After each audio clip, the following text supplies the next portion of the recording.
Sentimen global ya. Jadi kan memang sejak dilantik per 20 Januari 2025 kemarin sudah seringkali Presiden Amerika Serikat Donald Trump melontarkan rencana penerapan kebijakan tarif gitu ya. Dan juga mengenai perang dagang yang terjadi antara dua negara ekonomi adidaya di dunia, yaitu terutama dia dan juga China gitu ya. Berarti kan sebenarnya ada sentimen ketidakpastian yang semakin kuat terutama untuk emerging market seperti Indonesia. Nah, mungkin pertanyaannya gini. Tapi kan masalahnya ini bukan jilid pertama dari Trump memimpin Amerika Serikat. Dan mungkin perang dagang juga pernah terjadi 2019. Nah, jika kita berkaca pada Trump jilid pertama gitu ya, dan juga kita melihat kembali, menilik ulang gitu ya keadaan pasar keuangan kita. Apa yang bisa kita pelajari dari resiliensi pasar keuangan kita ketika perang dagang pertama terjadi di kepemimpinan Donald Trump yang pada tahun 2019 lalu? Ya mungkin sebelum COVID kan memang Trump masih memimpin ya. Kita perhatikan waktu itu sebenarnya pergerakan ISG juga nggak buruk-buruk banget sih. Cuman mungkin satu sisi kita belajar dari sebelumnya Presiden Trump itu ternyata dia ini adalah tipe pengusaha. Kita ketahui Trump itu kan pengusaha ya. Dia tuh nggak suka perang fisik. Beda dengan Joe Biden. Dia lebih suka mencari celah cuan dari perang fisik ya, seperti kita sudah ketahui dia juga menggelontorkan dana untuk Ukraina, untuk Israel. Nah, sementara Trump sendiri kemarin berstatement kita tahu bahwa dia ingin mendamaikan gitu ya, ingin mendamaikan si Rusia dan juga Ukraina.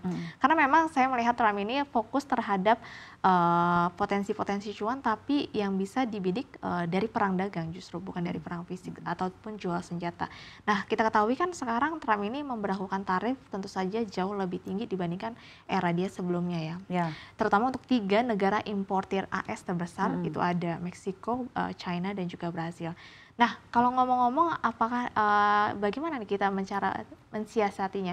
Sebenarnya balik lagi, kalau misalkan memang ekonomi AS nantinya tumbuh baik di masa era Trump, tapi kalau presiden kita bisa istilahnya menyeimbangi, karena kan sebenarnya Indonesia tuh nggak terlalu berdampak loh terhadap tarif kebijakan Trump itu.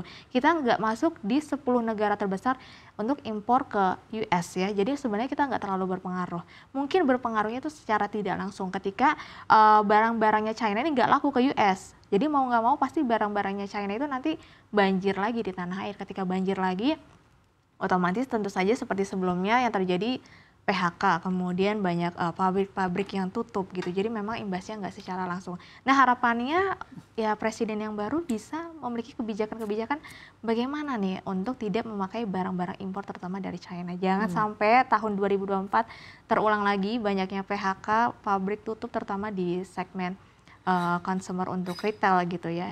Jadi sebenarnya balik lagi terhadap fundamental Indonesia dan juga kebijakan-kebijakan pemerintah. Kalau misalkan pasar US bagus tapi kita bisa menyeimbangi, menurut saya tidak ada alasan sih investor asing balik lagi ke Indonesia. Oke, dan level support resisten ISG dalam waktu dekat-dekat ini serta level pergerakan dari rupiah melihat sentimen yang ada dari domestik dan juga global akan berada di range berapa, Susi? Ya, pekan depan itu kebetulan memang banjir sentimen terutama dari domestik tapi sepi dari global gitu ya. Beda dengan minggu ini ramai dari global tapi sepi dari domestik. Minggu depan itu ada neraca dagang, ekspor, impor, kemudian ada jangan lupa keputusan suku bunga BI.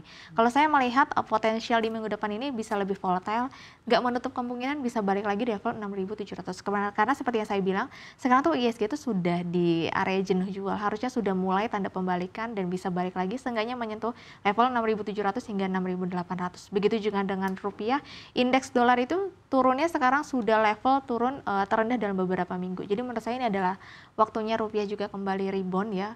Kemungkinan rupiah masih berada di level sekitar 16.200-an kalau tidak ada istilahnya dari genjatan-genjatan dari global ya. Kalau misalkan bisa lebih baik, neraca dagang kita tumbuh lebih baik, tidak menutup kemungkinan ke 16.100. Oke, jadi level terkuatnya di 16.100, sedangkan untuk ISG Anda ekspektasikan bisa ke level terkuatnya di kisar 6.700 dan 6.800. Meanwhile itulah yang bisa kita terawang sampai waktu-waktu terdekat ini sambil menentu sentimen-sentimen domestik yang nanti akan segera disampaikan gitu ya, di pekan depan.